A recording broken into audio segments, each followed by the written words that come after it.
Welcome to the first official episode where okay, rain started coming down. Way to interrupt my introduction. Stop that. Welcome to the first episode where we are officially starting work on the 3000 GT. As I mentioned in the video when we did the breakdown on how to buy yourself a project car, there are things wrong with this car that I didn't see coming. Ones that weren't clarified in the ad, or ones that the owner disclosed when he sold me the car, but nonetheless, they're ones that I believe I can fix. So let me go ahead and go through a few of them so you can see where we're going to start attacking this episode. First off, look how stinking good this car looks. Wow.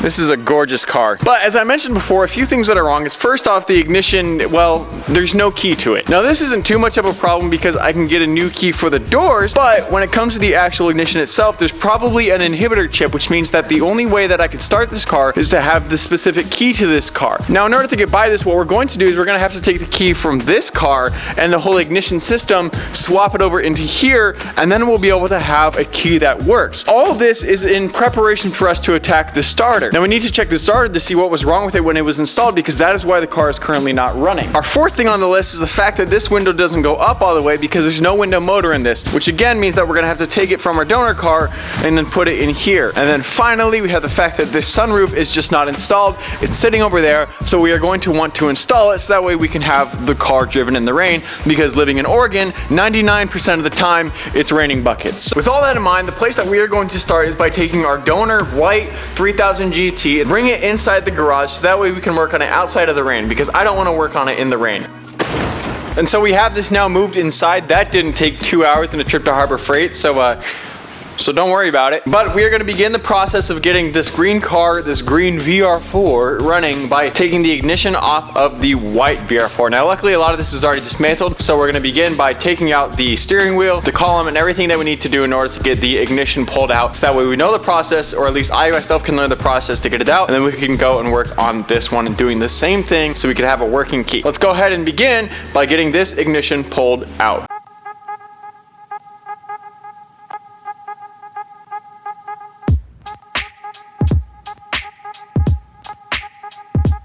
All right, I got the key bezel out now, and this is the biggest part essentially so far. So now I know how to take it off, and I'm going to repeat the same process on the green VR4 so that way we could replace that key with this one right here. I'm still getting keys made for the doors and trunk and all that, but this way I could at least not have to wait a couple weeks before I actually get the car attempted to start. I called the key guys and they aren't able to send anyone out for another week or so, so I do want to be able to work on it and get it going so that way when I do get the keys for the door, I'll just be able to get going and drive it. So I want to be able to get that going, and this is the right step. So now we know how to do that. Hop in the green VR4, get that completely swapped over so that way we will have a working key. We won't be able to lock the door still, but we'll be able to at least attempt to start the car, which means we can attack the starter, and I want to get this running. That's obviously the biggest part of this entire project. So let's go ahead and get the old key fob swab thing out, you know, what we're taking out of the green VR4, and then put this new one in. So let's get back to work.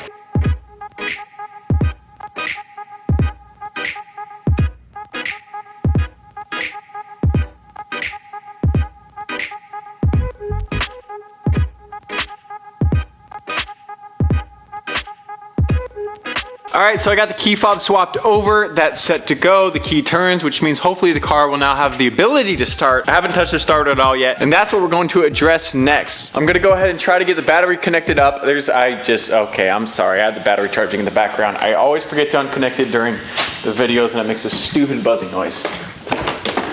All right, well that's better. Anyway, what I was saying is that I'm gonna go ahead and try to get the starter situation sorted out now. I'm hoping it's just a loose wire. Could be worse than that, but you know, I'm optimistic. So I'm gonna go ahead and jump in, connect the battery, see if I can hear any sounds, and then we're gonna go ahead and go from there. I don't know how much power the battery has. I doubt it's much at all, but we're gonna give it a shot and see what we can do. So let's hop along for the ride and see what's going on.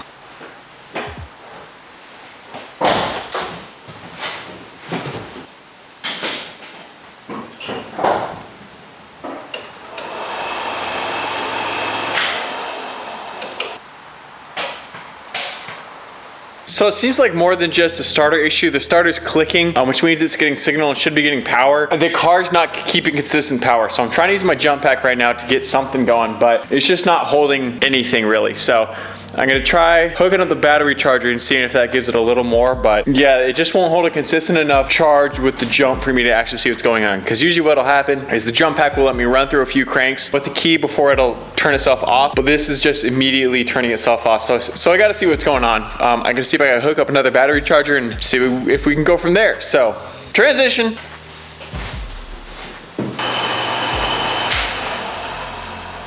All right, update. So it turns out, well, it doesn't turn out, or at least I think it's turning out, that the click that I thought was the starter was actually a relay or fuse in the battery saying, hey, shut off, we're not running right. So what I'm going to do now is I'm going to go ahead and jack the front of the car up a bit and see if I can inspect the wires on the starter, because there's 3 wires that need to be attached: power, the signal, and the ground, I believe. There's 3 wires. Anyway, I'm gonna go ahead and go underneath and see if I can see if all those wires are connected. I have a feeling that the signal isn't connected. That's just my suspicion. We're gonna see what happens. Worst case scenario, I do have another starter because I have another 3000 GT, this one, and I know it works because this car did run despite the engine being absolute garbage. So I do know the starter's in good enough condition to work for the car. So I'm gonna go ahead and hop underneath now and see if I can get that starter situation figured out. If I find something, I'll bring you under and show you.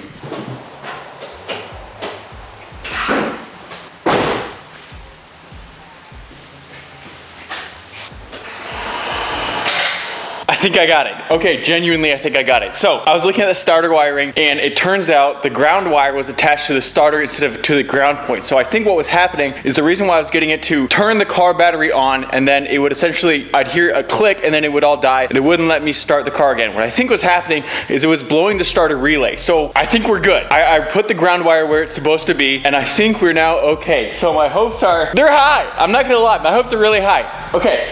Let's mount the car. I want to try this. Please work.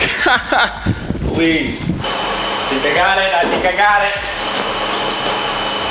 Come on, baby, please.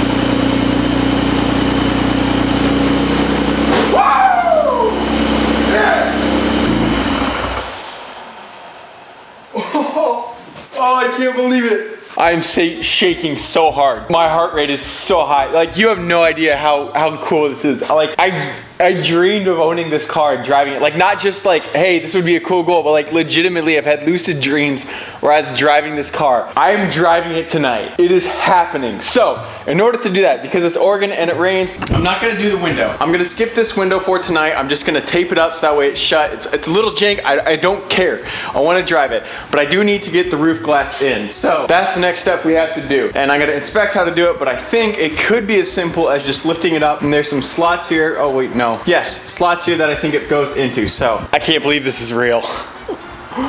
Oh my goodness.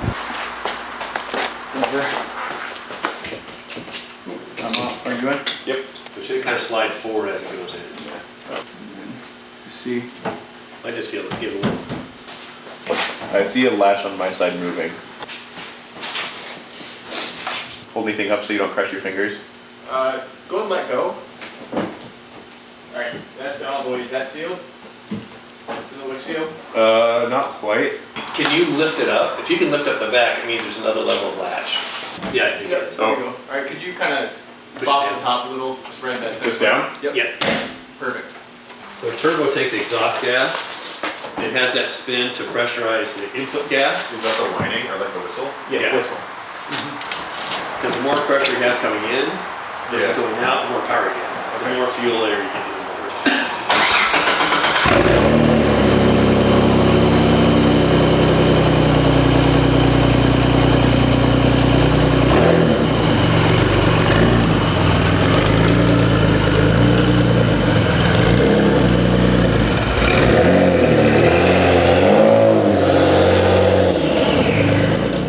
Welcome, ladies and gentlemen, to the next day. So last thing you saw, we put the sunroof on and we got that all completely and pulled it off the donor piece that I got, which looks like it was just cut out of the roof. Then put it right on there. Super easy, super simple, sealed up, super swell, sensational, feels super, I don't know any other S words. So we have a few more things that we want to do for this episode, and I want to finish it up by getting the car completely cleaned up. In order to do that though, I need to have this window on the far side now completely sealed, and in order to do that, we need to take the window motor from this VR4 and put it into this one. So we're going to begin by getting that out and then putting it into there. But in addition to that, we also need to bleed the brakes and the clutch, because I took it for a drive last night and the brakes are extremely squishy and the clutch, it engages much later than it should. So I'm thinking that those fluids are just old. They have water in them. Over time, they naturally attract or grab water, or however it is explained. It's been a minute since I failed science class, but I need to replace it with new fluid. So I got a bunch of new .3 brake fluid. So we're going to use that to flush the brake system and the clutch system. So that way we have hopefully a better clutch, because some of those gears were beginning to grind because the clutch just couldn't go out of the way. Anyway, that's all done later.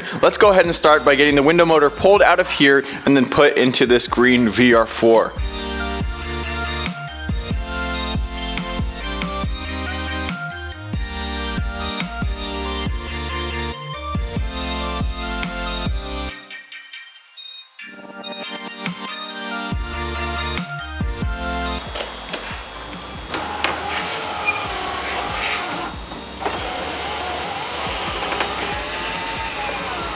Alright, so I got the window all fixed up. It goes up and down just a-okay and actually seals, which is good. So we have now officially fixed all of the water leak spots. Sunroof, window, great. Next thing up, we need to bleed the brakes. Great opportunity. We're going to clean the wheels as well, because we can get the insides of them so much easier. So we're going to go ahead, jack the car up, pull the wheels off, bleed the brakes, bleed the clutch, clean the wheels, put it back on, and then get the car pulled out so we can get a full clean. So let's go ahead and get the brakes and clutch fixed now.